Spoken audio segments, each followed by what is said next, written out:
Hello, this is Paul Johnson with the Optimistic American. We have a great show for you today. I think you're going to enjoy it. It's with a podcasting phenom, Brandon Tatum. Brandon Tatum has like over 2 million subscribers, but we're going to talk about some controversial issues today. We're going to not only talk about Brandon's life, he was a police officer and he also was a football player at U of A, but Brandon also has some really interesting ideas on race relations, police departments, dealing with police shootings, as well as things like woke culture and the 1619 Project. I think you're going to be surprised. It's also going to be a little bit controversial. Enjoy the show.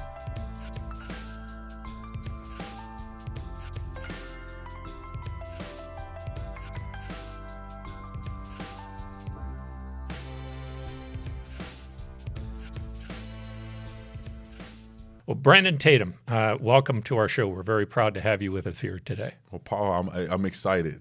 All right, so we're going to talk about a lot of things today. I want to talk about police departments, race relations, woke culture. You certainly have become a phenom on podcasts with, I think, over 2 million subscribers that you have today. And you also have just quite the past, an interesting past.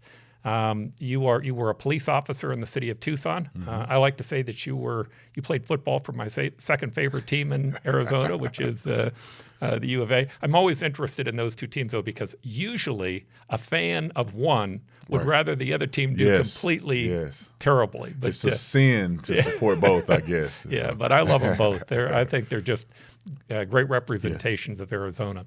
But if I can, before I get into all of those, I'm really interested in your past. I mean, for people who know you, they know that you've become a conservative. You are quite the contrarian.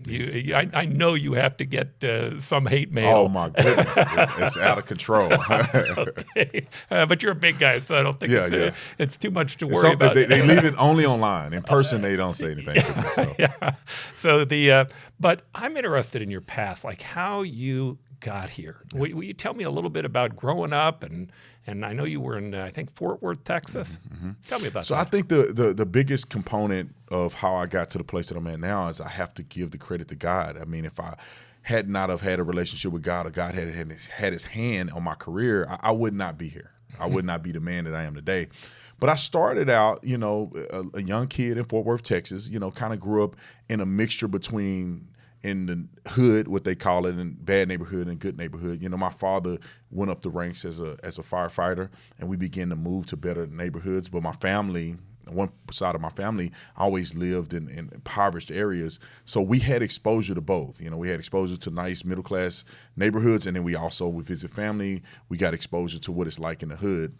And that kind of molded me to being the person that I am today, getting exposure to both sides, feeling the benefit of hard work, dedication, and the structure that my dad put into place, and then also seeing what poverty looks like, seeing what family members going to prison, family members doing crack cocaine, seeing what that looks like on that side. And moving through, my childhood, I'll tell you a story that was pivotal. And I would say my growth and development as a young man, because I was caught up in the rap music, and I kind of we still dabbled in that culture. When I was 8 years old, I was smoking marijuana with my older cousins. They used to, get me and my brother. My brother was 10 at the time. So I was 8, he was 10. And we used to hang out with my older cousins of 14, 15, 16, all the way up to 17. And they would get us, we would smoke marijuana. And how we got the money was that my father gave us money so that we could eat when we would hang out with them, because he didn't want them to have to pay for us to eat, given the fact that they were watching us already and they didn't have a lot of money. But we would take that money, my older cousins would take it and go buy marijuana with it. And so one day we were smoking marijuana, me, my brother, and it was 7 of us total. We went to a vacant house and we got busted. I mean, the police officers swarmed in there like the SWAT team. I mean, they had guns drawn and everything. And that was our first real experience with law enforcement. And it was a very scary experience. And after that point, my dad came and picked us up from the substation, and he was infuriated. Because I think this is Fort Worth Police Department arresting us, and he's a firefighter. So, his name and his children are now in the system, and it kind of is a bad reflection on our family. But I'd never forget my dad coming into the substation to pick us up because we were in a holding cell, and they released us, that night when my dad came. And me and my brother were in the same cell, and I remember my dad came in there. He was infuriated. He was yelling. He said he was going to kill us and everything. He actually said, "I'm going to kill you." Yeah, and if your dad was like my dad, I actually believed. Oh, no, I believed every minute of it. Yeah. And now in my mind, I'm thinking, hey, you guys going to let him just he's premeditating a murder right now, and you guys just letting him do it. But he came in, and, we thought we were going to get smoked when we got home because we would get spankings at the time for things much smaller than that. But my dad did something really great, and he just, because some people probably think spankings are worth more than words. No, but my dad knew where my heart was at, and I can get a spanking, and after it stopped hurting, I'm over it. Mm-hmm. But he told me, because I wanted to be just like Michael Jordan, and he told me, we were riding in the van home, and he turned around, looked at me, and said, if you don't act with integrity and do the right thing when nobody's watching, you will never play in the NBA. And that just struck me. I was like, I would never play in the NBA. I really wanted to change the way I operated. I didn't want to hang out with my cousins anymore. I wanted to do the right thing. And that put me on a trajectory in a positive way. I started taking sports seriously. And then I got to high school where my sporting and athletics just exploded. My oldest brother was always the number one in everything sports related, and I was kind of the kid that wanted to play the video games. However, I think I was naturally a little better than my brother in sports, except track. I mean, my brother was out of control in track and field, but I was a little better in football. I was a little tougher, more gritty. And when we got to high school, we both played on the same team, and we ended up going to Paul Laurence Dunbar High School, which I'll be honest, we just went to that school for sports. We started out at Crowley, which was a middle-class area, great school, safe, everything. But then we wanted to get scholarships because our parents couldn't afford for us to go to college. So we said, look, we need to transfer to a school that we know we'll get a look at and we could potentially go to college. Dunbar High School was known for all of the five-star athletes. We had 9 D1 players on our one team. Wow. 4 of us were All-American players. We played in the U.S. Army All-American game. It was Ernest Mason. We call him my cousin. Ernest Mason, my brother, and DJ Davis were in one class. And then my senior year, I was an All-American football player. So that gave us a lot of great opportunities and a lot of great exposure to just balancing that perspective. I mean, that school was pretty rough. I mean, people were pulling guns on each other in the parking lot, fights in the school all the time. But we leveraged that opportunity to be able to play sports in college. Okay, so you go on and you play in college. I know that you have a famous uncle, which I think you said to me earlier is a little bit of a myth. It's like an urban legend, like our family believed that we were connected because, the name Tatum, and I would argue that Jack Tatum looked like my grandfather. And so, but we never really met as a family. We never really put that connection there, but it was kind of like a family tradition. And, we kept it going and people associated us automatically because me and my brother both were defensive backs and I was a safety. And so it kind of jived like that, and it's been going like that ever since. All right, so you go to play football for U of A. Tell me about that. Well, I was an All-American player. I was a top player in the nation coming out of high school. I could have went to school just about anywhere. And I'll never forget this. I wanted to go to LSU. I wanted to go to Miami because I wanted to be like Sean Taylor. So there was a couple of the schools that I wanted to go to. I never thought about Arizona a day in my life because they were losing. I know you know that. It probably makes you happy to know that I felt that way. But, I thought that they were losers. I never thought twice about going to Arizona. We were a winning school at Dunbar High School.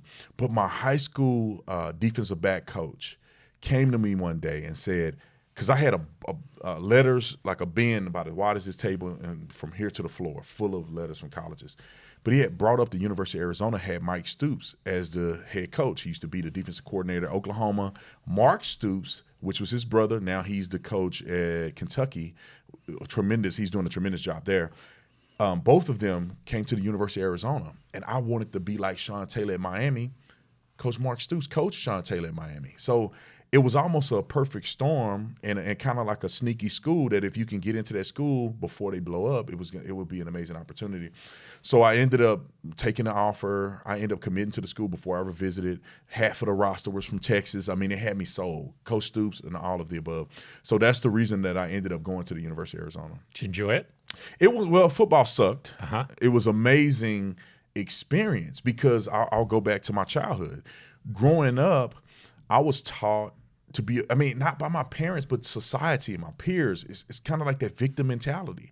We had a very negative perception of white people. Like, you know, white people hate you. You know, you'll never make it in this country. The white man will never want to see you be successful, and follow you around the store, and white police officers and all these myths.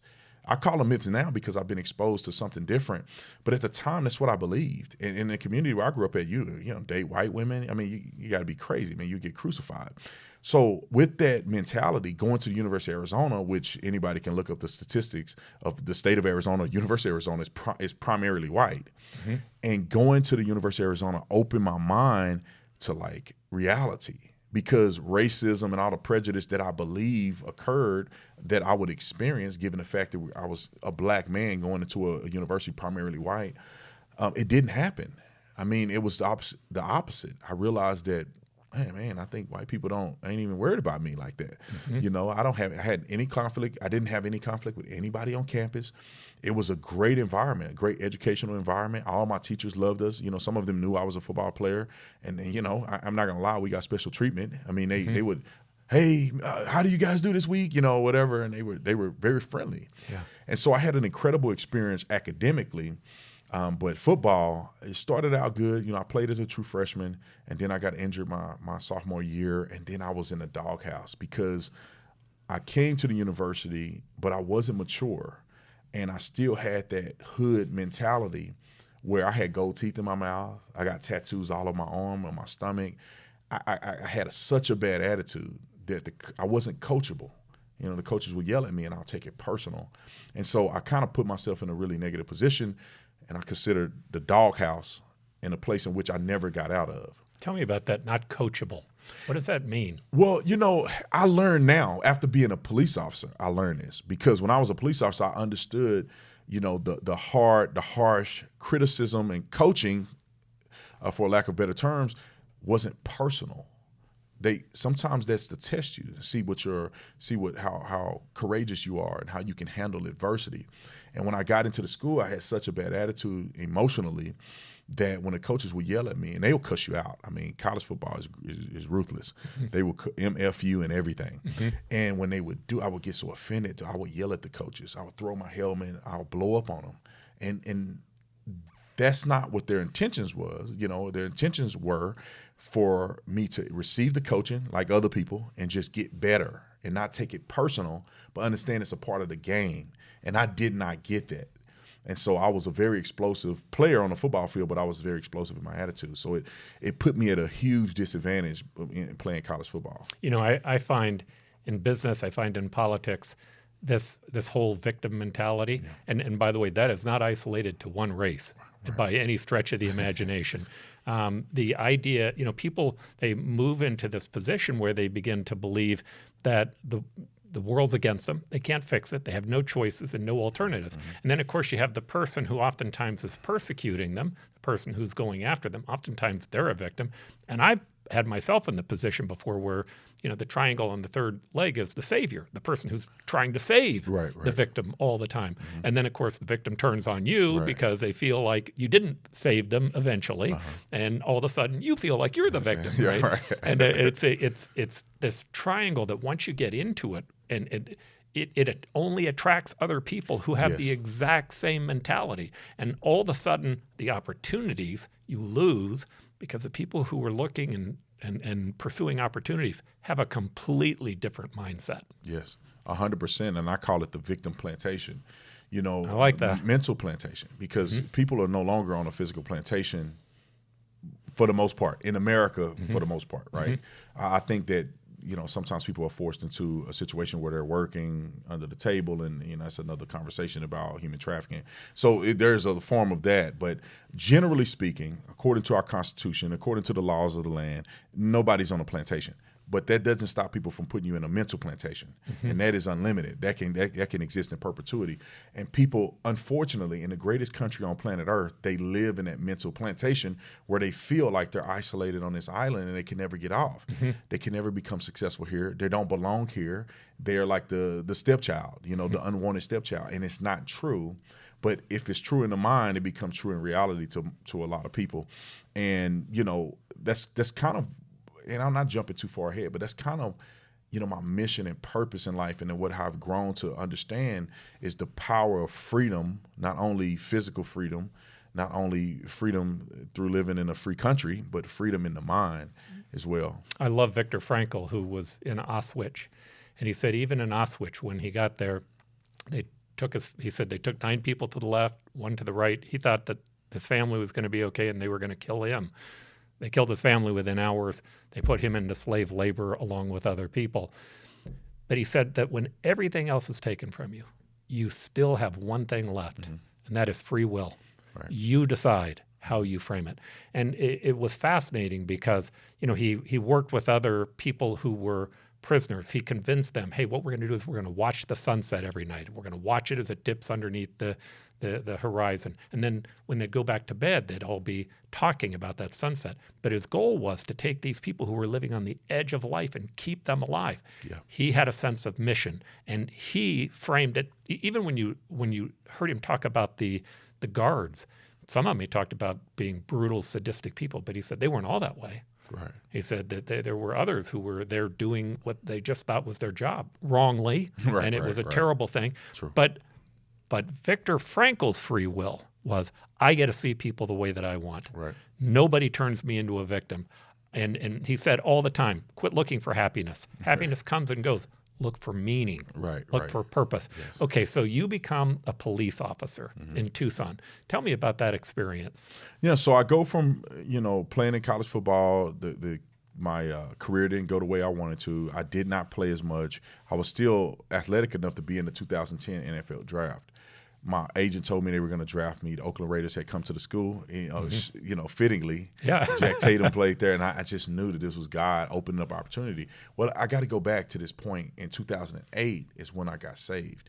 So when I started following Christ and started living for Christ is in 2008, and that changed everything.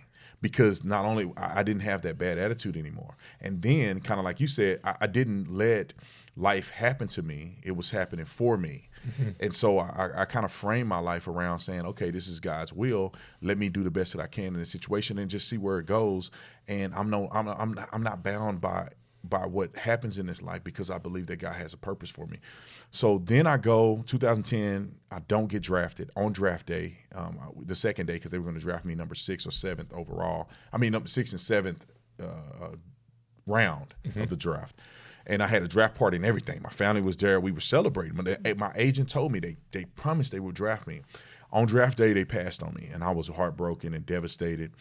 And, I just wasn't willing to continue football. I didn't want it bad enough, to be honest. I was sick of all the ups and downs. I was sick of putting my body through it, all the way through high school, all the way through college, 5 years in college of just beating my body up every year. And so, but at the time, I had a son on the way. He was he wasn't born yet, so he was on his way. And I said, you know what? I need to be a man and take responsibility. I can play arena football. I can't provide for my child with arena football, even though no offense to anybody who want to play arena football, but that just wasn't my mission. So I said, you know what? I'm going to look for a job in everywhere I can in Tucson. I don't care what it is. I'm going to put an application in. I had a degree. I put an application in, and the police department called me back. And I really never thought about being a cop. I just saw they were paying good and they had good benefits. And I said, I'm put my name in the hat and see out of all of these people who would call me back. And the funny story is, not to make it weird or anything, but my son's mom and I didn't work out. Yeah. And we had gotten into an argument over the phone one night. I think it was over the engagement ring or something like that, something petty. And so we were arguing on the phone. The next day, I get a phone call from the Tucson Police Department. And I had thought that she called the police on me. and I'm thinking to myself, why was we just argued over a ring on the phone. She wanted me to go to jail. And lo and behold, it was the police department following up on my application. And I remember thinking okay, all right. Now I know what you're calling me for. We can continue this. I went and finished the application process, and then I did a ride along. That was the pivotal point in my life. Especially okay, at I the got to time. hear about this ride along. So the 8-year-old experience, being saved in 2008, and then this ride along. So once I, agreed that I would continue the process as a police officer, I thought to myself, I know nothing about policing. I watch cops on television, but I don't know if I really want to do this. So let me do a ride along and see if this is something I can even deal with. Officer Sean Payne, I wrote about him and my experience with him in my book, Beating Black and Blue. And Officer Sean Payne, I just pull up to the substation on the east side of Tucson, and he was happy to be in the parking lot. I drive up on him and I say, hey man, can I do a ride along? And he said, yes. He said, meet me on Monday. So I go to this ride along and I'm blown away. First call was a elderly lady who needed help changing a flat tire. So me and Sean Payne we pull over and we help her. And I'm thinking to myself, this is not that hard of a job. This is not bad at all. Yeah. The next call, God is my witness, I only did half a shift. The next call, we go to a suicidal subject. It comes over the radio. It's a young kid attempting to commit suicide. He's cutting his wrist as we speak, is what they said over the dispatch. We jump in the car and we're going code 3, lights and sirens, 85 miles per hour down a residential street. I mean, we're hauling rear end. We almost died 2 or 3 times because people don't know how to go to the right, stopping in the middle of the road and panicking. We end up getting there, and my heart is probably 200 beats per second. And, we finally get to the apartment complex. They didn't know where it was at, so I'm just running behind Sean, trying to keep up as a ride along. They get to the apartment complex. He briefed me. He said, hey, have you ever seen a person, dead body before? Well, he's just briefed me on this because they thought the kid may have blown his, shot himself in the head, and it was going to be a gruesome scene, and they wanted to brief me. So I said no, but I didn't want to be soft, so I'm like, I'll look. They forced entry into the door. I'm off to the side. I'm at the staircase. So they had to, deal with their stuff, and then they let me come over. But when they kicked the door in, the kid was in the back with a knife in his hand, and he was cutting his wrist. And it was blood everywhere. He was cutting his wrist, and they started giving the commands. So as soon as they get to him, I come in, and I'm standing at the door watching. Sean Payne was able to convince him to put the knife down and surrender or whatever. And it blew my mind to see that happen. And I'm flustered at this point. We get back in the car. Sean, because we were talking about my family before all of this kind of happened. He gets back in the car. He tries to resume the conversation about my family and my experiences, and I can't even breathe, man. My heart is racing, and I'm like, dude, I'm still on the drive over here. I still haven't processed what you just did in this whole scenario. And for the first time in my life, and I say this every time I tell the story of Sean Payne, the first time in my life I saw a hero. I saw a man do the spectacular, in my opinion. I saw bravery, I saw courage. I could not believe that police officers actually had to be exposed to this. And I remember asking him when we were in the car at one point, I said, is this something you do every day? And he laughed at me. He said, I do this every day. Like, this is not a one-off. Like, this is what we do. And from that point on, I was inspired. I said, you know what? I want to be a hero like Sean. I want to be like that. I want to be able to save people and do things like that. And finish the process, became a police officer. My experience with police officers overwhelmingly. Yeah. Daily, they were doing heroic things that never got mentioned. Oh, yeah. It's unbelievable, the disconnect between the populace and law enforcement. Mm-hmm. People see these images on TV, or they see, bad policing because they get exploited the most, which is, I don't mind bad police officers getting exposed, but, that happens so often that people forget that police officers are just humans, and 90% of them are doing the right thing. We had a shooter that came into the personnel division in our building, and he was upset because he wanted his wife's personnel records, and he was loaded underneath his overcoat with guns and ammunition, and he started shooting. Oh, wow. So it was, as I came running up the stairs, everybody else was running out, these 2 police officers who were always down at the front desk. One of them had a handicap, but they literally ran to the top of the stairs. They thought that he was up on the roof. That was the first call. It was a mistake. It was a mistake. They said there's a shooter on the roof. He wasn't on the roof. He was on the top floor. And when they came in off the elevator thinking they were going to go up the stairs, they looked down the hall and they could see this guy standing there with the gun, and he turns towards them and he shoots, right? Well, there's a glass partition between the 2 of them, so it busts the glass.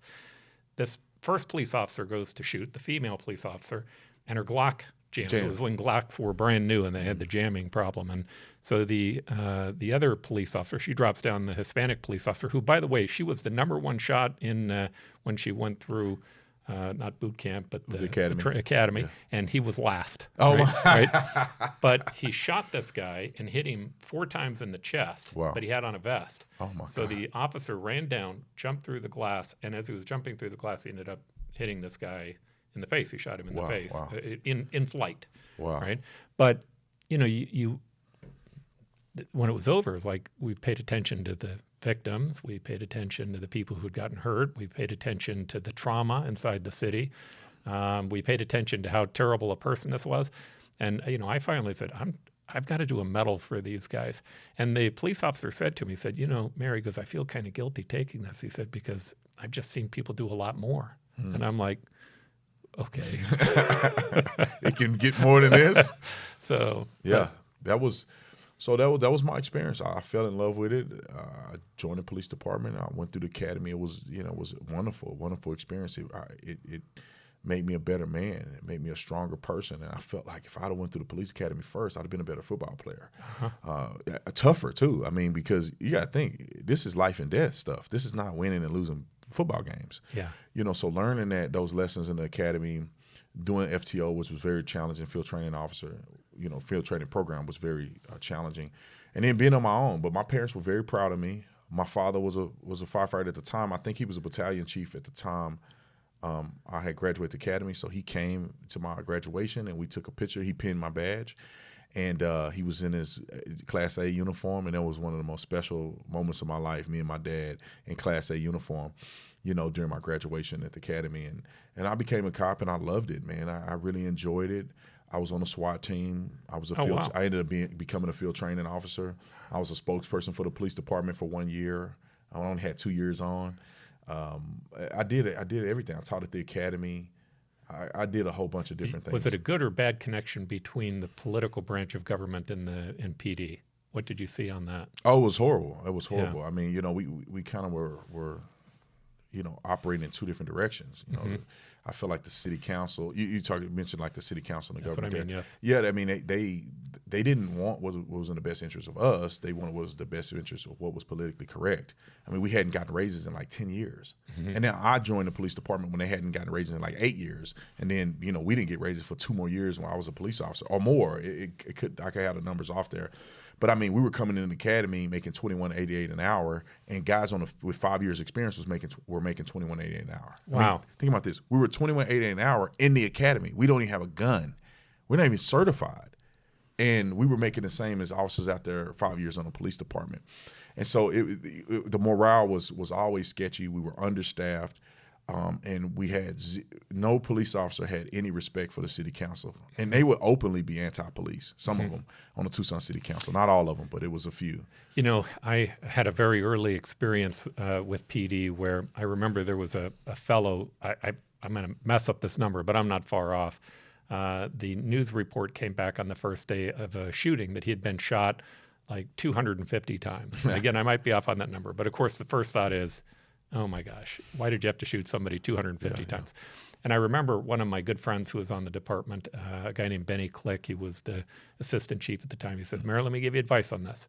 He says, just keep your mouth shut until all the information comes in. Yes. He says, because you don't know what this information is going to look like. Right. And it had all the appearances of a racial issue, right? So I was 30 years old at the time. I thought, okay, this guy seems like he's got his stripes on his arms. He knows what he's doing. So I'm going to keep my mouth shut and see what happens. Well, as it turns out, he had taken people hostage, and the police department surrounds the house. He comes out the front door after they tell him to come out, but he has a gun up in the air, right, a shotgun. And they're telling him, get on the ground, get on the ground. He drops the gun and fires at him. Every cop there shoots. You're right. Yeah. He crawls over to the gun, gets the gun, stands up, shoots again. Every cop fires at him. Yeah. The good news was, like, they all hit him. But when you got done with those facts, if you'd have listened to the media on the first day, it was like so anti-police that there was a lot of pressure as an elected official to feel like, man, I got to step up and speak up on this. But when you got the facts, it was, this doesn't even line up close to what I was reading in the news in the beginning, right? The facts mattered. And I don't know about your experience. We had some police officers that did some things that they shouldn't have done. I'm not saying that they were all perfect, but I would say overwhelmingly in most of the incidents where in the beginning they were accused of doing something wrong, it just didn't end up being that way when you got all the facts in. Was that your experience? 100%, because people, you're battling a few things here, right? One thing is that the public don't understand. They may not understand policing. They don't understand use of force, the use of force continuum. They don't understand these policies. So they may see something and say, why would they shoot him? Tell people what the use of force continuum is. Right. So the use of force continuum is a model where it dictates how an officer should respond to active resistance. For lack of better terms, active resistance all the way up the module. So the first line is verbal communication from a police officer. When a police officer arrives at the scene, the first level is police presence and police commands. And then the use of force goes up, right? So if a person is, because you have to overcome resistance. So if a person is, getting arrested, the second level of use of force is hand control. So either grabbing a person's arm or leveraging them using strikes, Paranoia strikes, or stuff like that. That would be the second. And then you go up to the third. Now you're using weapons. I think I'm hitting it.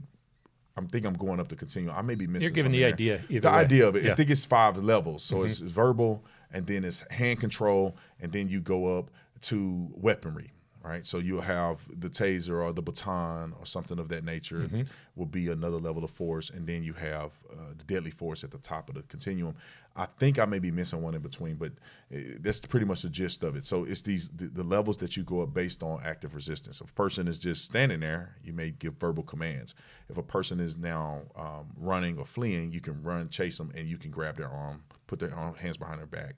If they are, present a weapon or it's a situation where hands-on would not be applicable, then you can go to pepper spray and other forms like that. I think I'm missing a part in there, because I think the pepper spray and the baton is one, and then you go up from there with a few other levels of force. But the point is, it's thought through. It's thought through. There's the actual continuum. It's thought through. This is how you evaluate how I respond to this person.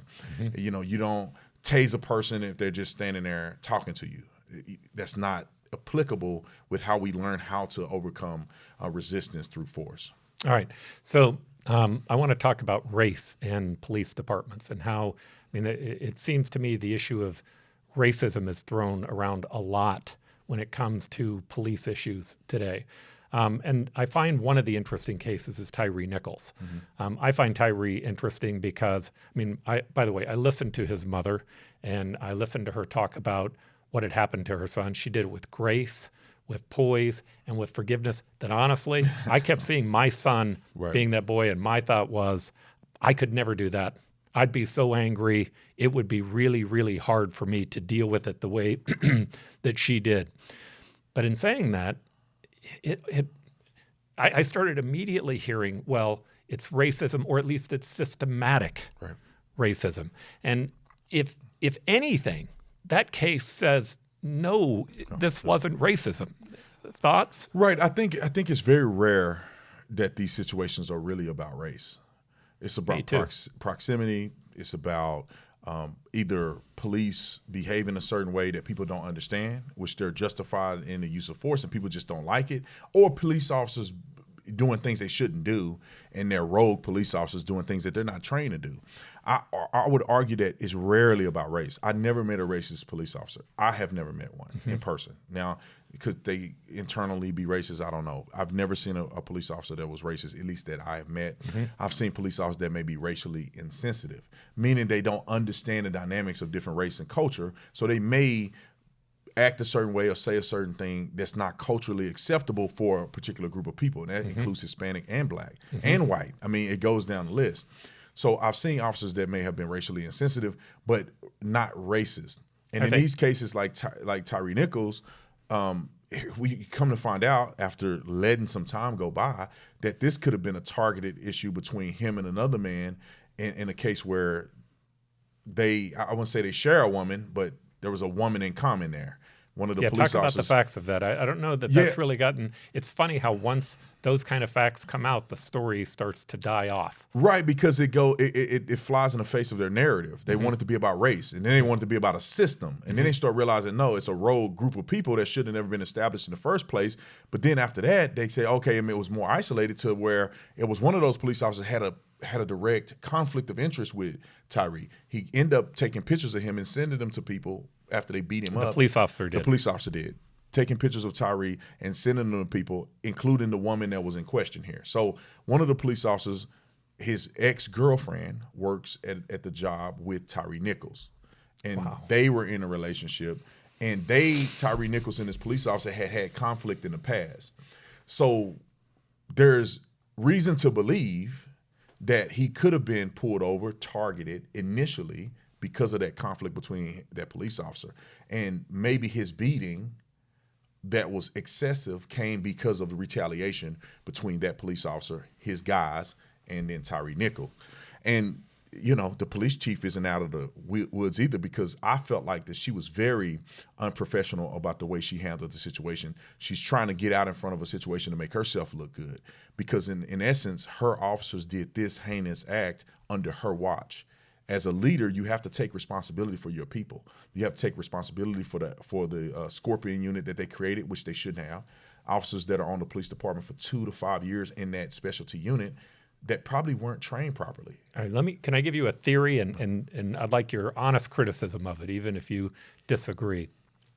So I think that it wasn't about racism, and I think that we throw around racism so much that it actually harms our ability to fix the real problems, because there are some challenges that exist. One of the challenges that I saw with police departments, long before you were on the department, there was an officer named Frank Serpico. Frank Serpico was an undercover officer, I think, in New Jersey or New York. He found that some officers were doing some bad things there, so he reported them. That upset the officers. And then on a later drug bust, he ended up getting his face caught in the door he argued that a police officer held the door, and he got shot in the face by the drug dealer. Lots of arguments about whether or not those police officers set him up or not. I don't really know the facts to it, but they made a very famous movie about it called Serpico that Dustin Hoffman served in. Well, during the time I was there, that had an effect on changing the mentality of police departments. Corruption became a huge issue, right? Everybody wanted to deal with corruption, and well, they should. That's an important thing. So police departments began putting into place internal affairs divisions and a whole set of things after that to try to clean them up. But one of the things that they did was they wanted to take these officers who were ingrained in neighborhoods, and they wanted to pull them out and only let them be in one neighborhood for 6 months or a year and then constantly rotate them. So what happened was, and again, the thought was to try to stop corruption, but the downside was you lost the connection between the neighborhood leaders and the police officers. And it doesn't take long in that where both sides start objectifying one another. You instead of treating people like individuals, we start to treat them like groups. Right? And so what I saw in that was that as those divisions happened, another thing began to take place. This whole defund the police, surprise, we've been doing that for a while. We've been defunding the police. Forget about the people who actually want to get rid of the police departments. If you look at it on a per capita basis, we have a lot less police officers in most of the major cities around America. Well, then the way that you deal with the problem, you always have to do service calls. You've got to get somebody there at that 3.5 or 4 minute time frame. But to save money, you create things like the Scorpion group. Says, okay, we're going to create this SWAT squad, or not a SWAT squad, but this division that's going to go in and handle the problem. Well, the challenge with that is those are ripe for creating a group of people who become less objective with the people that they're going in and dealing with. It by itself is a problem. I think the real answer to this is you have to find a way to communicate. In 1990s, Bill Clinton passed, Bill Clinton and the Republicans in Congress passed a bill that gave us money for neighborhood-based policing. So we put that into place in one of the tougher areas in the central city. Well, what the police department did is they went in and they began building a relationship with the neighborhood. And as they got to know one another, I can tell you Commander Hines was in charge of that. They loved one another. They saw that the police department was helping them on issues that went way beyond police, right? They're cleaning up the neighborhood and other things. But the thing that made it such a benefit is that it dispelled the issue of racism, and it created relationships that could be helpful to it. Now, the challenge with that is you need more money. You need more 100%. cops. So in any event, my thought as to part of what's happening is it's not racism. It's people objectifying one another, right? It's the cops feeling like the neighbors don't understand them, and the neighbors feeling like sometimes the cops don't care about them. But I can also tell you in those neighborhoods, there were people who their yard was being broken into every night. Their stores were being robbed on a daily basis. Moms who had their babies sleeping in bathtubs because they wanted to take them out of the line of fire. They need police. Right. You're not going to fix those problems without there being a police department there. And what I've seen that's really begun to evolve is it's the other voices who are speaking up more today. Yeah, I think that, I think you touched on a critical issue with policing too, is that we need community policing. Mm-hmm. When you are able to be in a community for a length of time, people know, they know who to go to. You build relationships with them. They see police officers all the time, and you actually care because you get a chance to know all the schools. You get a chance to know some of the people in the neighborhood, and you know who the bad actors are. Mm-hmm. When you are rotating every 5 or 6 months, you don't have that connection. You're kind of building that new connection, and you may not fit in that community, right? Mm-hmm. You may not understand the community. You may not want to work there. And that can create conflict. And then when the next officers come, the bad experience with this officer kind of boils over. And the bad experience with the public from this officer, hey, man, you don't want to go to that neighborhood. They hate police. So it's this cycle. But also, I think it's a few different points there, too. One is that people are raising their children to be anti-police from a very young age. They're raising their children or not raising their children properly, and they have no respect for authority. And it's a generation of race hustlers who are out here perpetuating the stereotype and ideology that police are racist, no matter what the scenario is, right? Some people were saying it was racist because they didn't know it was 5 black police officers that got arrested, right? They were like, white supremacy, and then they find out it was 5 black police officers in the Memphis thing, and then they got to change the narrative to, oh, it's systematic. I'll say this. They run it on a spectrum that can never be overcome, right? They say, well, it's racism. Then you say, well, who's the racist? Well, it's systematic. Then you say, well, what system is in place that we fix it? Oh, it's implicit. Mm-hmm. And then they try to say it's subconscious. And then they try to say you're a racist, but you don't know it. I mean, there's no way to fix it at this point when they created it like that. But back to policing, I think that raising children to hate police is already a bad start. They get older, and they're offended every time a police officer communicates with them, and that make them more susceptible to be violent towards police. And police get burnt out if they pull you over, and every time you talk about their races and stuff, and then it just creates a conflict. We need more money. We need more training. We need more police officers, and we need better quality police officers.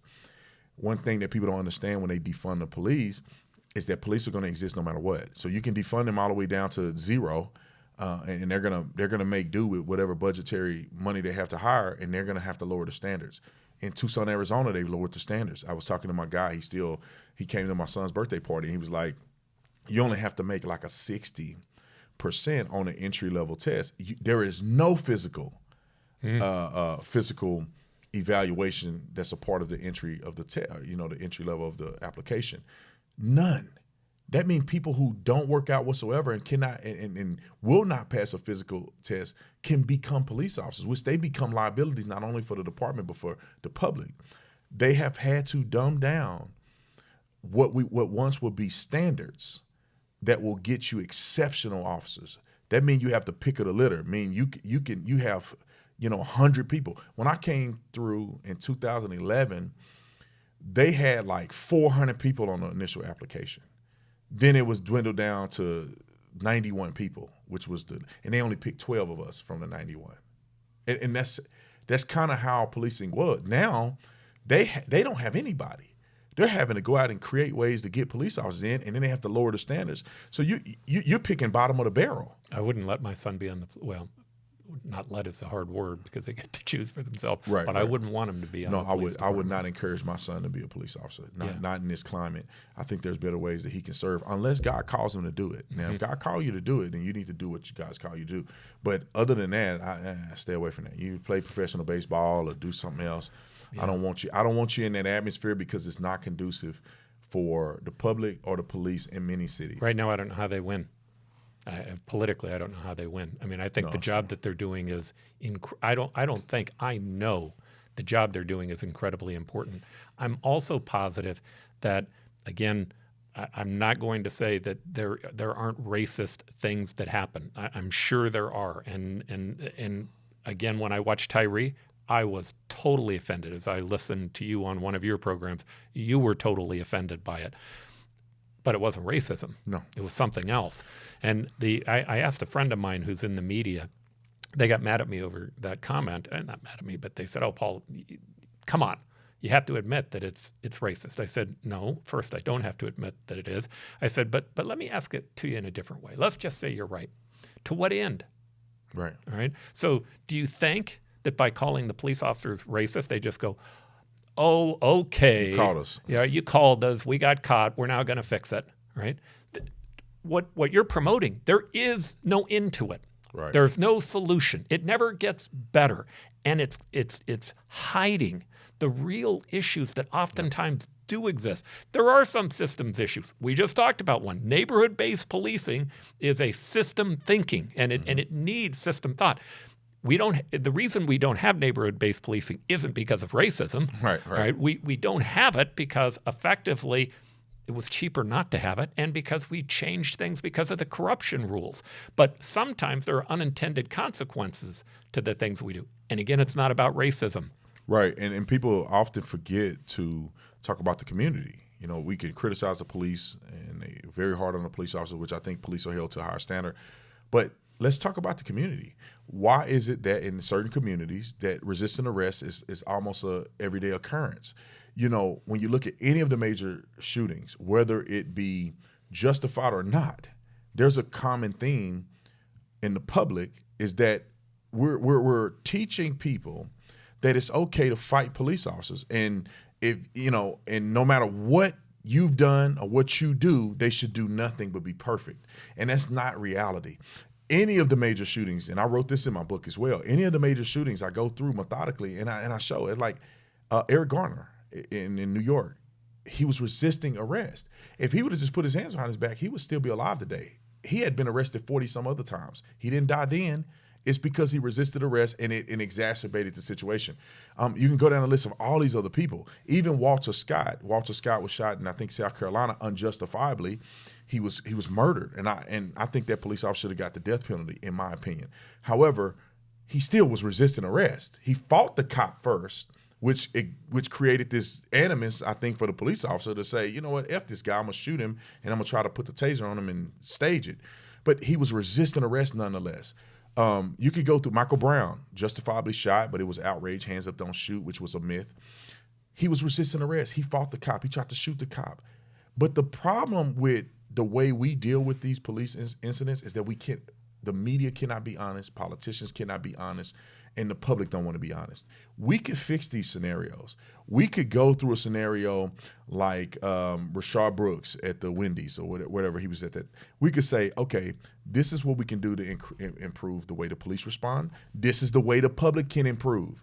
There's no reason for you to fight a police officer. I mean, and there's no reason for you to take his taser and then try to shoot the cop in the face with a taser. Those things will lead to use of force that could result in your death. We could talk about the public. We should go into schools and teach people how to deal with police interactions. What are your rights and what are not considered rights? And have that conversation, fix the police department, and change the way we put it out to the media. They are so sensational. Mm-hmm. And every police shooting that sounds real crazy, I say, my saying that I say to my people, I say, if it's too juicy, then take a step back and wait for more facts. If you hear a cop shot a man 46 times unarmed, you have to say, man, that sounds super crazy. One cop 46 times, the guy was unarmed. Wait till some facts come out. maybe he's a dirtbag, or he didn't shoot him 40 sometimes. The guy shot at the cop 30 and he shot back, 10 times. So yeah, it's a if I found anything to be true, it's don't trust the media, trust the data. Right. Trust the facts. Right. And you are not going to get the facts off listening to one radio show or one television program because they don't have them all yet. True. Oftentimes the police department doesn't have them all yet. And by the way, almost every site, there's a thorough investigation on them, and those officers end up being isolated almost right away in itself, which has effects on how they see things and their fear and their worry about it. But nonetheless, they do go in and look at these things, and they do an investigation. And again, I'm sure there are times when the facts that they put out are wrong and they're not right. And I see things that the departments are doing that are incorrect. But part of it is the environment. They're being beaten up on a regular basis. So we've made them afraid of something, and then their actions make it look like they're actually promoting. Right. And one thing that bothers me every day, every time there's a shooting, they go, and the cops are on administrative leave. The media knows it's standard protocol for a police officer to be on admin leave after a shooting. They know that this is protocol. It's not an admission of guilt. It's not that they're being punished. Every shooting, even justifiable shootings, the police, at least in Tucson, they go on 3-day admin leave. Therefore, you can recover. You've just been involved in a traumatic event. Whether you are justified or not, you were involved in a traumatic event, and you can't be on the street. You need time to recover. They give us an opportunity to speak with a counselor and before we come back to duty. Administrative leave is protocol. But every time they go on the news, they go, and the officers have been placed on administrative leave. You ask a person in the public, what does administrative leave mean? They probably think that they had messed up, so that they've been suspended. I think that's what a lot of people in the public may think. So, them coming out and just railing the police officers are really not good. And I want to make a comment about this blue wall of silence. People say that like the blue wall of silence they think is this big of a problem. Explain what that is. So blue wall of silence is that, police officers will take each other's back, right? You want to commit a crime and they'll cover up for each other and they'll act like nothing happened and they'll hide evidence or whatever it takes to protect their home. The funny thing is in real life, it's not like that. They will throw you under the bus, and especially probation officers, new officers, they don't care about you. A 20-year veteran is not going to lose his pension for some rookie guy that's out here messing up. In the chain of command, the second floor, they really don't care about you. They will throw you under the bus to save themselves, because the chief has a chief's pension, and he's not going to lose his job. The city council want him to act in a certain way, and he knows that. They think that it's some kind of collaborative thing, maybe in a smaller agency where it's like 8 officers, but a big agency like Phoenix PD and all this, there is no collaboration.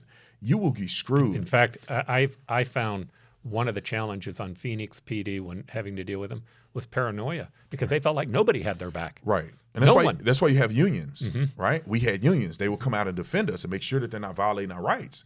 You have garrity, which you have to make a statement after a shooting. By law, you can't have a constitutional, you don't have the right to say, I want a lawyer. You have to give us somewhat of a preliminary statement. Then you have rights to retain a lawyer. But sometimes they may push that too far. They may not give you an opportunity to get a lawyer. They may push you a little bit too much on the garrity thing. So that's why we have unions, because the police department and the city isn't really necessarily covering for us. But to project that out in the public creates this animus by the public where they think, well, they lied on police reports. It's like so much things. They say, well, the officers were lying on police reports. And it's like, you have never written a police report. Mm-hmm. In Tucson, nobody's dictating the police report, so it's like you got to write it on your own memory. And after a traumatic event, you're not sitting there writing notes like, okay, I think he pulled the trigger 5 times. Okay, wait, don't shoot because I wasn't able to count. You have to go back and then type this stuff out, and maybe your memory is not as clear as what actually happened. Yeah. And so officers may, make mistakes. And the public don't understand that because they've never been on a ride long, they don't know. But then with this looming, the blue wall of silence out there, the public begins to have vitriol and believe that it's all a hit piece, or not a hit piece, but a protection measure for law enforcement. And it's really not that way. We ended up in a chase once. I was with the department while I was mayor. I went out with them quite a bit. And at the end of this chase, the guy got out of his car and started running. And we all got out of our car, And he and his partner turned around at this apartment complex and started shooting at us. Now, they told me later that they shot like 11 shots. I swore it was one. Right. I don't know why. But Right. but I said, no, they only shot once. And they go, no, we promise you there was more shots than that. But something happened in my world as that shot happened. Like everything was all of a sudden immediately focused trying to figure out, okay, what do I do from here, right? Right. And it's those, we all have biases. Every one of us have biases. And we have things that happen in our mind that do change them. And you're right. That's not lying. I wasn't lying to them when I said it was only one shot. And it's a brain thing that happens that we understand through research. We did studies on this for the SWAT team. Your brain will omit things, literally omit things. We have this scenario where we go into the shoot house on a SWAT team, and you got to go in there, and they hit you with all kind of, when you go in, if you see a person with a square and even number, you shoot 2 to the body, 1 to the head.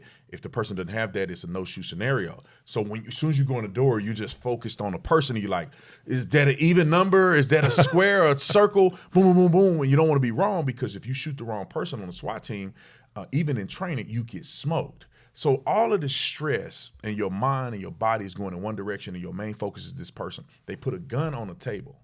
It's a blue gun. It's bright as the noonday sun. Most people miss the gun. They never see it. The brain omits the gun because that's not important for life and death. The gun is not relevant. The brain omits that, and all you see is the person you're trying to shoot.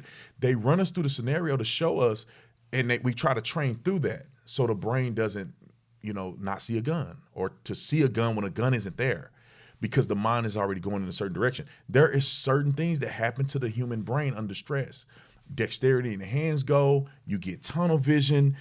All of these things happen to humans, and police officers are humans.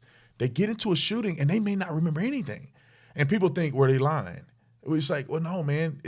That's why sometimes, after the 3 days, they allow you to do another interview, because your brain, when it's in shock, the brain is only focusing on survival mode.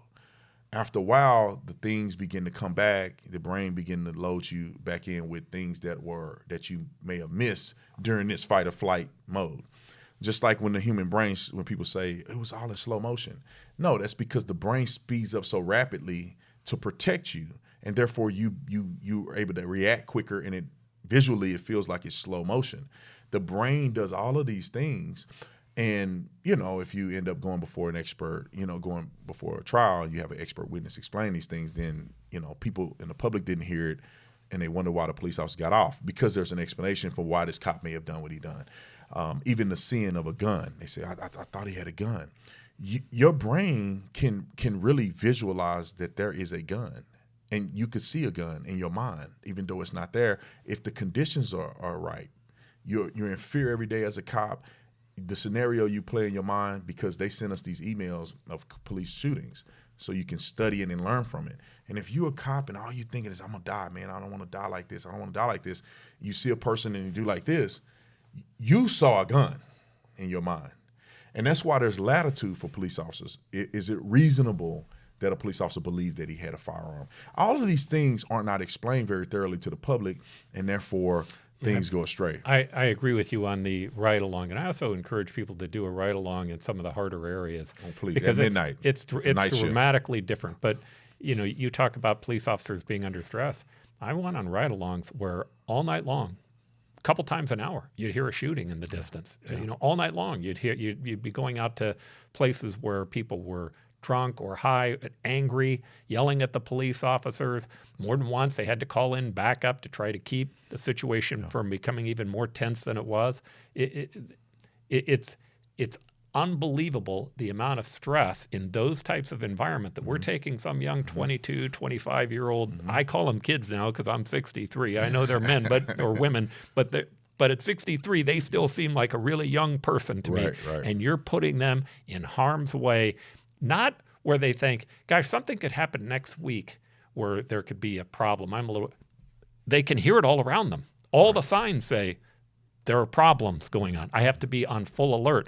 And when that amygdala ends up being enacted, when it starts to overpower the neocortex and the ability to be rational and to think, and fear and dread and worry about, hey, should I flee? Should I fight? Should I freeze? When that begins to happen, you're right.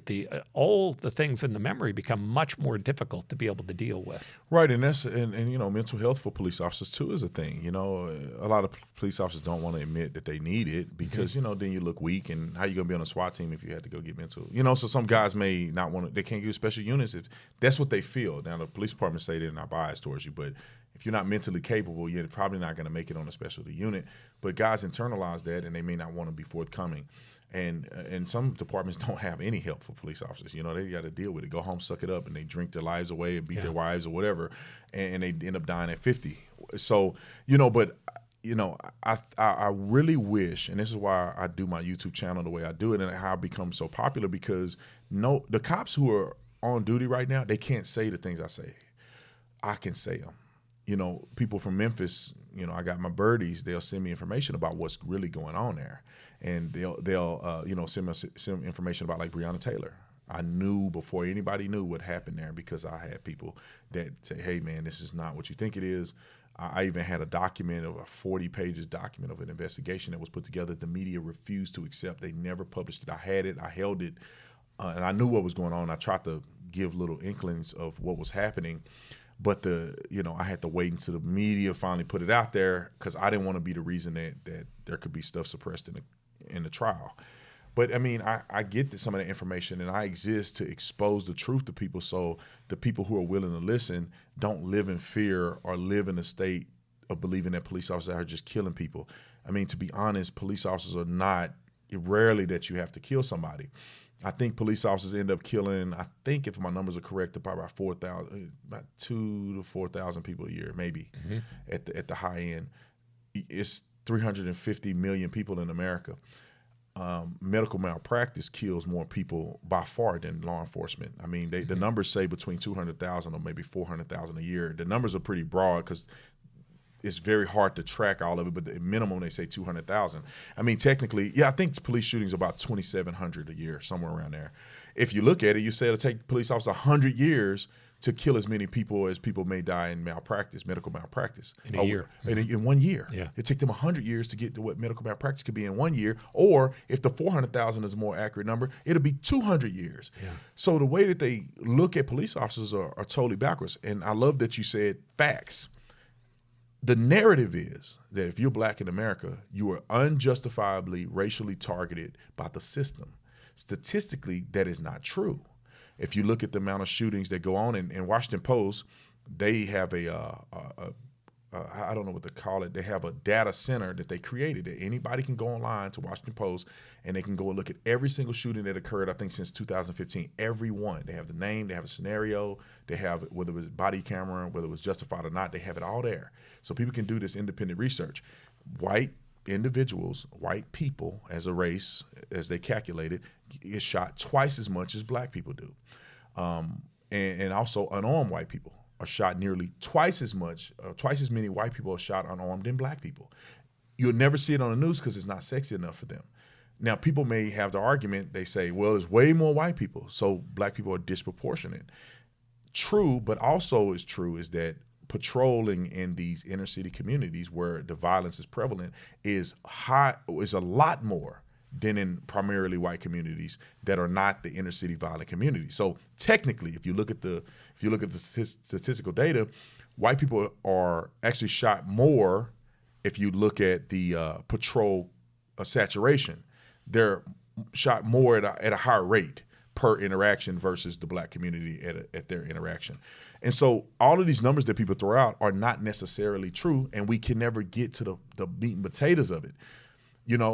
Black people in this country, unfortunately, not all, but the criminal element commits almost half of all the murders in this country are committed by a very small group of people in these communities.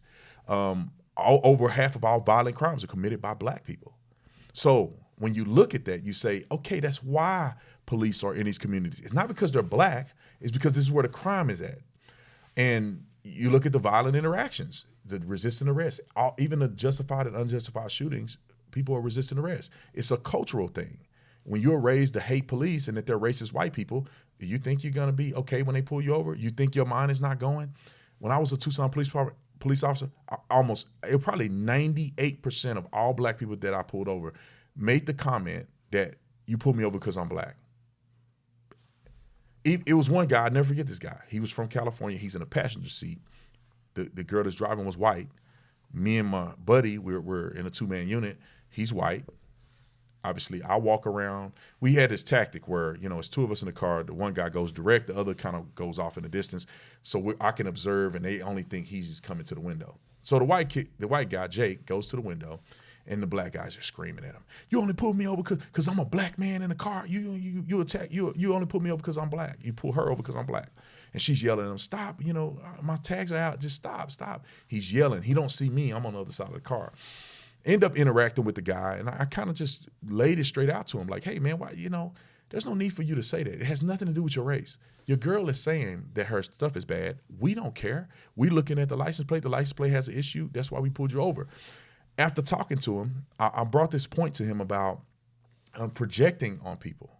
I said, you're from California. You had bad interactions in California. That's not Tucson. So why are you projecting what you've experienced in California to Tucson police officers? That's like me saying, since the last black man was violent towards me, I'm gonna treat you a certain way. That's not fair. You a man, I'm treating you man to man. After that interaction, he go, you're my favorite police officer. You're a great guy. He changed his mind, but the subconscious of black people in America, unfortunately not all, but unfortunately they have this animus against law enforcement, which makes them more volatile and which makes them more aggressive towards law enforcement in these particular interactions. And I am positive of this. If you go into those neighborhoods that have a predominantly higher minority population, and you said, hey, we probably have 2 to 3 times more police officers here than we have in neighborhoods where crime's not so bad. But you know what? We're just going to make it all fair. We're going to take a whole bunch of cops out of here, and we're going to put them there. There'd be a whole other group that would speak up and say, don't you even think about doing that, because they want their kids to go to school. They want their kids to be safe. They don't want to have them sleep in bathtubs at night. They want a neighborhood and a life that everybody else wants. Right. And the only way for us to get there is with that. Now, let me jump subjects with you, because I find it interesting that you spend some time also railing against the 1619 Project, and maybe railing's not a fair word, but opining on it in a forceful way, and also woke culture. Tell me, how did what happened to you on the police department transition to those positions that you have? Yeah, so when I in college, opened my eyes a lot, had a lot more white friends than I ever thought. I just started to realize that people aren't racist like that. It's not a natural occurrence. It's probably rare.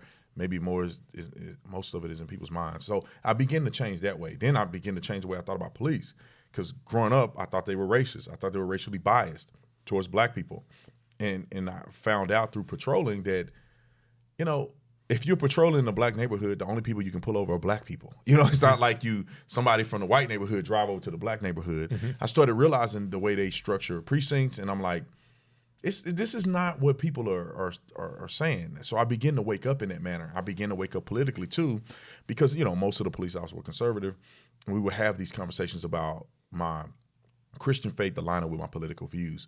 But then after policing, after college, after living in a different environment, I started to realize that maybe, just maybe, this fear is coming from a place of lies and falsehood and myths, and not necessarily reality.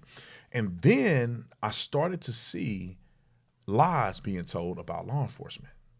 And you see the people perpetuating these lies, and they make it about race, and that's not even true whatsoever. Then it made me think, well, if they're lying about law enforcement, what else are they lying to the public about? You look at the statistical data, and most of that doesn't align with the 1619 Project and all these other crazy things that they push out there to create victimhood, the victimhood mentality. And so I started to wake up once I knew the facts, knew the truth, and had my own personal experience.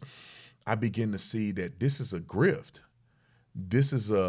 People are making money off of fear. They make money off of us hating each other. They make money off race hustling This is a thing. Like, they literally profit, and they know the truth. They're scholars. They're educated. But there's no glory. They'll get on TV. They can write books if they keep perpetuating this particular lie. So I've been just an advocate. It's almost like when I got saved, going from darkness to light, I wanted to share it with everybody. I'm like, oh my God, I see the truth now. Mm-hmm. Same thing with the race relations in America and American history and exceptionalism. I say, well, wait a minute. Now that I know that this is all a farce and these people don't really believe what they're saying, they making money off of the fear. I want to tell everybody I can to not just listen to me, but open your eyes to doing your own research. Go research how many white people versus black people get shot. Don't listen. We did this study. It was me. I was on PragerU, me and a guy named Will Witt. We went to the streets in L.A. and in Hollywood. We were right there in Hollywood with the stars and everything. We were asking people, how many black people you think get killed every year by police officers? In L.A. alone, 2,000, thousands. I'm like, you guys are unarmed. It wasn't even just killed. They said unarmed. They thought it was 2,000 people. All the numbers that we were getting were thousands. And I said, do you understand that there was 14 last year? And there was none in L.A. in the year that I had described to them. And they were completely lost. It's because the stats are out there, but there are people who have a motive to lie. Well, the motive is that if I can engage that amygdala that we were talking about, it's called the amygdala hijack. It overpowers the neocortex, the rational portion of the brain. I had somebody tell me in politics once, they said, look, Mayor, I was involved in running a presidential campaign, and they said, look, here's the deal.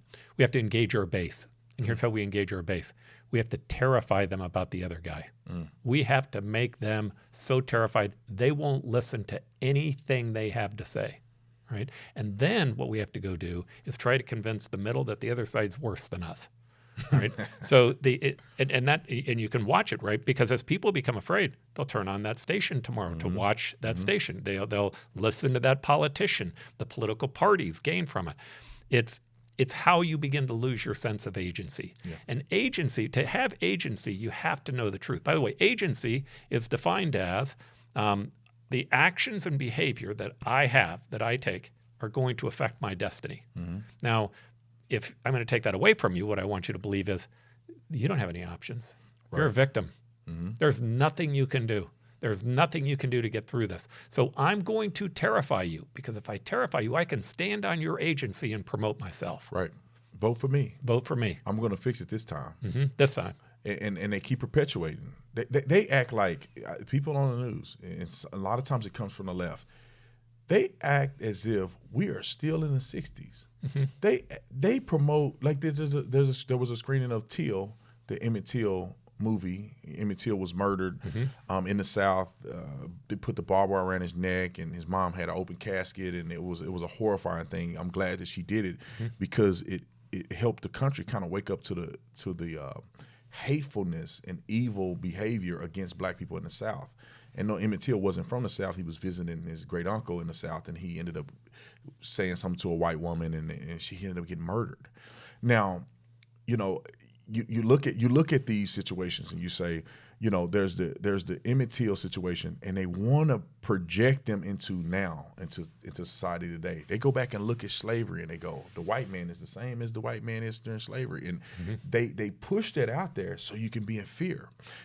This is my philosophy. I mean, I don't know if it's just a spirit of evilness, like in the spirit realm, this is why they're doing this, or they're intentionally trying to destroy, or they're using like a method to divide and conquer. They know that most people don't care. I find that to be interesting also. What is the motive? Because if you think about the 1619 Project, the whole idea is, hey, America really didn't begin in 1776. Right. We began in 1619 when slavery was brought here. Right. Now, Frederick Douglass, who was black, by the way, I love, and I will never forget the way that you put this. He was a American of African descent. Yeah, American of African descent. Yeah. But he was a politician who was well known, and he had been an actual slave. He argued with the South that said, "Oh no. This country was founded on the concept. He said the Constitution was about our system, but we were founded in 1776 with the Declaration of Independence that said, we hold these truths to be self-evident, that all men are created equal. And he said, you guys are wrong. In fact, he used the argument, there were 59 people in the Continental Congress, 23 of them owned slaves. The majority didn't like slavery. And even amongst the people who owned slaves, like Thomas Jefferson and Washington, they actually had written down that they kind of understood that it was evil. But it was this argument between actually the collective interests of the South and their economy, and human beings. Right. The idea that it was a massive change in the world for us to say, no, every individual matters, right? That the human being matters, that all of us have rights. Now that, by the way, that was taken from Martin Luther, the Presbyterian, who said that God gives each one of us the dignity of being able to have a relationship with him direct. And there's no church that can give you indulgences. You have to accept or not accept, right? Well, all we did is we said, well, if God owes you that, so does government. Right. But that created the civil rights movement, the equal rights movement, the human rights movement that said, no, there are more individuals that are deserving of dignity. They're undermining the very thing that led to that progress and saying, no, we were corrupt from the beginning, and so thus we are still corrupt today. It's crazy to me. You have to be a complete lunatic or evil to believe that. I mean, you think about after the Civil War. I mean, we won. The side that did not want slavery won. And we have been running ever since. And I don't understand. See, some people, they try to project they try to rewrite history. That's what 1619 Project is, literally rewriting history. They want to rewrite history to make people think that everybody owned slaves all over what we consider the United States of America. No, it was just in the South. It was illegal. And then a minority of people. Right. And very small. You have to have money. You have to have, you have to have land. You have to have all kinds of other stuff in order for you to purchase slaves, because they weren't cheap. It's like purchasing cattle. How many people have cattle out here? You have to be a special type of person, and you have a niche and have the money to afford to do that type of thing. And then there were some people that had slaves that weren't on plantations. They were, in the city. And so there was different things, but you had to have money, and not everybody. I saw statistics where it was like 6%. I've seen a variation of them. I've seen 2%, I've seen 6%, I've seen 13%. But the consensus was it was a very small minority of people who actually owned slaves. And even the people who owned slaves weren't always, I would say particularly happy about it. Robert E. Lee was one. Robert E. Lee wrote extensively about how he felt like it was wrong. People don't know this. Robert E. Lee helped free slaves in Africa, actually. He helped free slaves in Africa. His father had in his will that once he died, his slaves would be freed. Robert E. Lee did not start slavery. He took over his father's slaves. So he wasn't independently a person who wanted slaves and thought of that concept to be applicable. But you have to understand where he's coming from. You have the economy. What do? Fire all the people that are working on your plantation and you go under? So he was kind of caught in a hard spot. But they don't want you to see that about Robert E. Lee. They want to make Robert E. Lee out to be this racist man who hated black people. Even I took Africana studies in college. Even in college, they teach you that slavery wasn't about race anyway. It was about the availability of cheap labor. They came over here and tried to enslave white people. They tried to do the indigenous people, but they had a common language. They knew the terrain, so they would escape. So where did they go? They went to Africa, where people were already slaves held by African people and then sold in the slave trade. By the way, the slave word actually was my people, the Nordic people, but it was Vikings who captured Slavic people. Right. And so that's where the word slave came from. I think it's important to state this, and I'm sure you agree. Slavery was immoral. It was an abomination. There's no justification for it. And I don't think anybody is trying to justify it. Nobody. But why? Why is it immoral? Because it's existed for a very long time. I mean, we know that it went back. The Jews were enslaved by the Egyptians. The Vikings enslaved Slavic people. It's been here for a very long time. Why is it immoral? Because if we look at history, we'd say, well, no, it wasn't. Look at how many people did this. It was immoral because in 1776, we penned those words. And those words we based our country on. And the thing that we based our country on was, no, all of us are entitled to these rights. Our founders knew when they put this country together, this was not going to be a perfect union. It was just more perfect than the one we were leaving. Yep. And today, we're not perfect. We're just more perfect than we were in 1776. Right. There's still progress to be made, but don't throw out the baby with the bathwater. Right, and show me another place you want to live. Oh, my gosh. I mean, people, come on. If you want to say you want to live somewhere else, go live there. I'll see how you love your freedom there. Yeah. It doesn't exist, and we have to stop projecting our moral standard today on people that lived a long time ago. Because this is the thing, too, for people who claim to be Christians, there's no way you should be lamenting over slavery at this point, because you should have forgiven those people. I think people that own slaves were also victims. Because how's a kid raised in a house of slaves? He doesn't know any better. She doesn't know any better. The parents are saying what their parents told them that their parents told them. It's not like in the stance where they were at, they knew right from wrong, and it was obvious as it is today. And they made the decision to say, you know what, I'm gonna own a slave. And a little kid at 7 years old was saying, you know what, parents, you know what, this is wrong, but I want to be wrong just like you. They got brainwashed into this. They were coerced into this.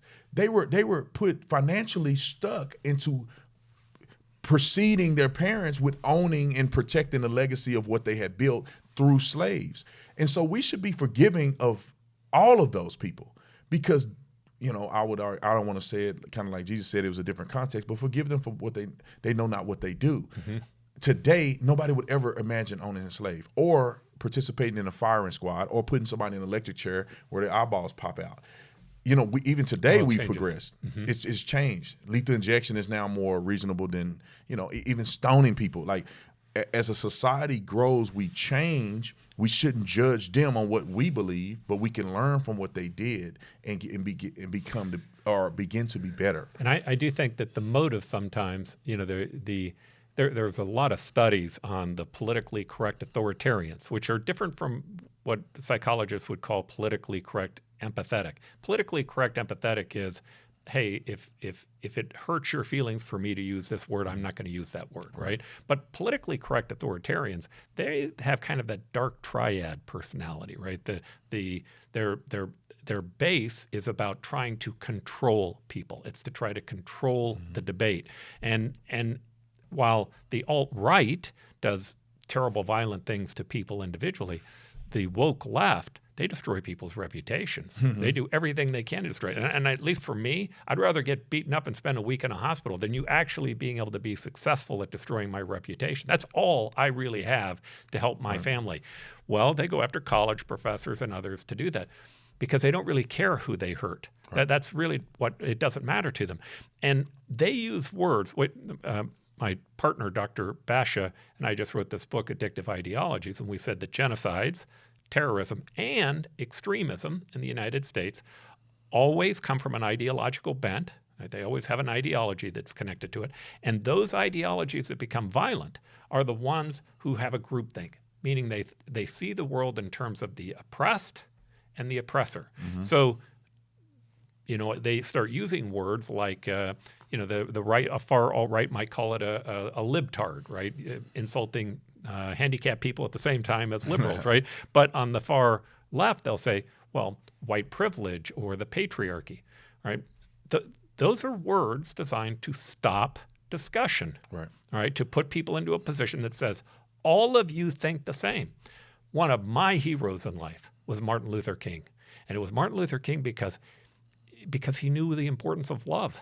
He knew that love and forgiveness and being able to actually love your enemies, the value that came from that, but most importantly, that we shouldn't judge people by the color of their skin. We should judge them by the content of their character. That is not what the woke left is doing today. The woke left today represents something very, very different. And in my opinion, it's as dangerous as what's going on the far alt-right with the Proud Boys and others. Right. I'll say this too. I was supposed to go speak at a university. I'm still speaking now. They fixed their error. But I was supposed to go speak at Michigan Tech.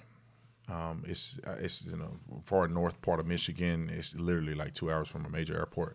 But I'm supposed to go speak at that university, and the school will help student organizations pay for speakers to come out. They give them a small amount of money to help and assist. They're supposed to be unbiased, right, impartial about how they give the money. If they apply and they apply for the grant money and it's applicable and it can help the university and that group, they'll support that. So of course, I'm not the black voice that they want.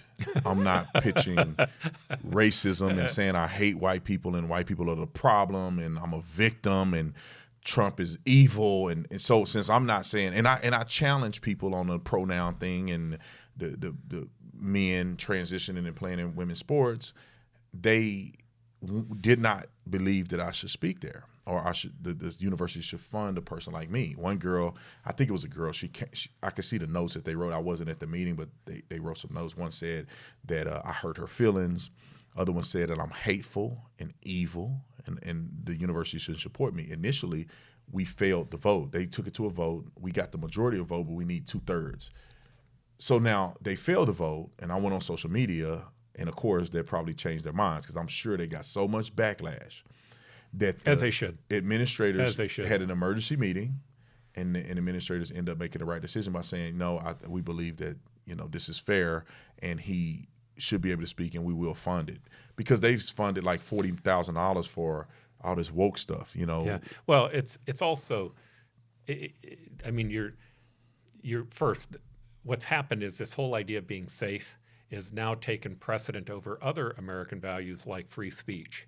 And free speech is a messy thing. It just is, right? People, sometimes they say things drive me crazy on both sides. But the way that it works is one person says something stupid and another person says something stupid and then somebody else says, well, actually maybe neither are right. And over time, it bubbles up into being something that's better. I've learned from other people's speech. I've learned from yours. I've learned from other people that have spoken. So I think there's a huge benefit to it. But the real damage to doing that is that once somebody thinks they're safe by isolating themselves, they don't become safe. They become more anxious. Right. They become more stressed. You can't really have the life that you need without listening to people that you don't always agree with. Right. I watched the entire 1619 Project, although I have to tell you, I was ready to throw my television away. I was so mad. When they got to capitalism, I was infuriated. Yeah. But I still listened. Right. All right. I wanted to see what they were thinking. I wanted to see if there was something that I could take from it. And there may have been a couple of things, but there wasn't much. In my opinion, their history was bad. And overwhelmingly, they were putting out a really bad message for America. But in saying that, of course I listened because I want to get stronger. I want to be able to gain from being able to listen to them. The woke culture that has gotten to the point of saying, oh no, Brandon, you're not the right type of American of African descent. Right. You're the wrong type. Not only is that unfair to you, it's unfair to them. They're missing out by being able to hear something different. And college is a place where you should be learning. Right. I mean, debate is incredibly important. I mean, a functional debate, not yelling at each other, cussing each other out and talking to each other, but like real dialogue. I mean, my biggest growth spiritually and religiously, in my faith in Christ is debates. I learned a lot more about Jesus from debates between Christians and Muslims, between Jews and Christians or whatever. I learned a lot because sometimes in the echo chamber, no one challenges you, so you don't have to verify. It was a lot of things that this Muslim apologist named Ahmad Deedat. I'm probably saying his name wrong because I don't have the dialect or whatever.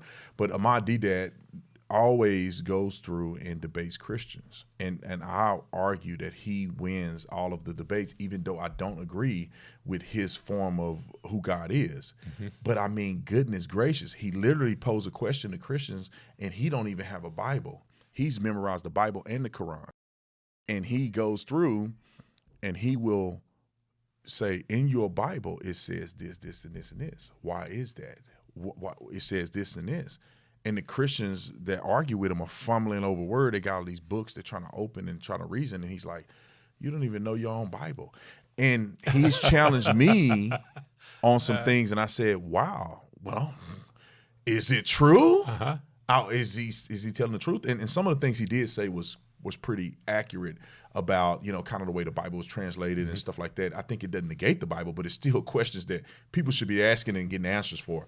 But I think debates are always that way. When I would have loved to have, when you're in college, I would have loved to hear a black man who's a conservative and a black man who's not a conservative and let me hear what their arguments are. Make up your own mind. To be honest, I think most people agree on a lot of stuff.